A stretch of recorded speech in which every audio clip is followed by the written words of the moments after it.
माजुरडे अनुराधाला श्रावणीने दाखवला चांगला चिंगा. तर नक्की काय घडलं, चला तर बघूया. शुभंतू श्रावणी, तू का आलीस घर सोडून? अगं तुला घरी नेण्यासाठी इकडे पण. श्रावणी आता शुभूच्या हातात हात घेते आणि म्हणते, जे काही संकट येतील त्या संकटाला आपण दोघांनी मिळून सामोरे जाऊ. काही जरी झालं तरी मागे हटायचं नाही शुभू. आता श्रावणी आणि शुभू घरी पोहोचतात. शोभी दार उघडते आणि शॉकून बघत राहते. शुभूचे वडील म्हणतात, कोण आहे ग? पण शुभ मात्र काहीच बोलत नाही. ते म्हणतात, अगं मी काय विचारतो, कोण आहे? आणि स्वतःच बघायला येतात आणि दोघांना बघून त्यांना खूप आनंद होतो. ते म्हणतात, शुभू, श्रावणी, तुम्ही थांबा थांबा, शोभे जा आणि मापटं घेऊन ये. पण शुभी काही ऐकत नाही आणि तिथेच उभा राहते. ते म्हणतात, जाऊ दे, मीच आणतो. ते आता जातात, बरणीतले तांदूळ मापटात ओततात.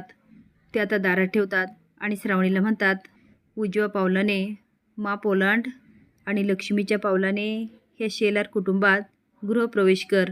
आता श्रावणीला खूप आनंद होतो. ती हसत मान हलवते आणि मापटं ओलांडायला लागते. पण तेवढ्यात त्या मापट्याला जोरात लाथ मारली जाती. आता सगळे घाबरून बघायला लागतात तर शुभूची आई असते.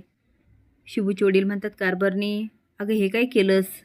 अगं आपल्या घरामध्ये आपली सून लक्ष्मी बनून आली. पण अनुराधा म्हणते, ही माझी सून नाही.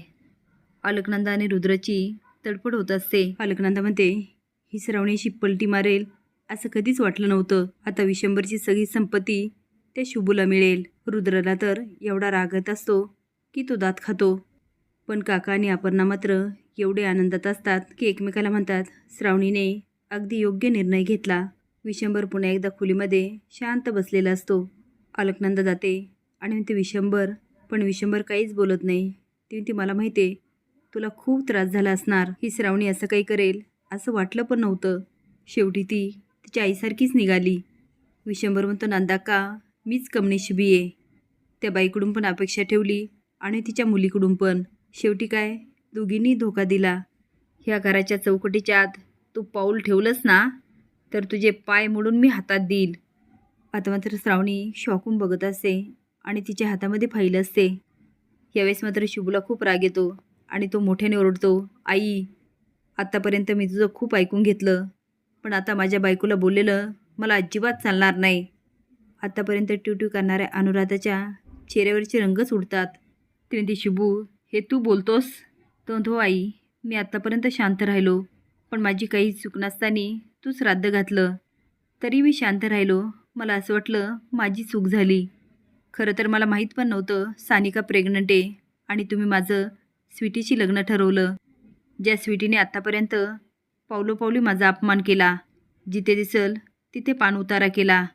एवढंच नाही, अलकनंदाच्या नादी लागून माझ्यावर सूड उगत राहिली. त्या स्वीटीशी माझं लग्न ठरवताना तो एकदाही विचार केला नाही. अनुराधा म्हणते, ते मला काही माहिती नाही. हे लग्न मोड आणि या पुरीला सांग, त्या कागदावर सही कर. श्रावणी म्हणते, ते आता शक्य नाही. मी आणि शुभूने ठरवलं आता कायम एकत्र राहायचं, कुणाला मान्य असो या नसो. आता एकच सत्य आहे, मी शुभूची बायको आहे आणि शुभू माझा नवरा आहे. अनुराधा म्हणते, चालते व्हा इथून. श्रावणी म्हणते, ते आता शक्य नाही. मी ह्या घरची सून आहे आणि तुम्हाला मला ॲक्सेप्ट करावंच लागेल. आणि मी तुम्हाला वचन देते की इंद्रनील आणि सानिकाचं लग्न होणार, मग कुणाची इच्छा असो या नसो. आता सानिका इंद्रनीलचं लग्न होणार म्हटल्यावर शुभूची आई पण गार पडते. तुम्हाला काय वाटतं, खरंच श्रावणीने तिथे राहायला हवं का? असेच नवीन अपडेट जाण्यासाठी लाईक आणि सबस्क्राईब करा. धन्यवाद.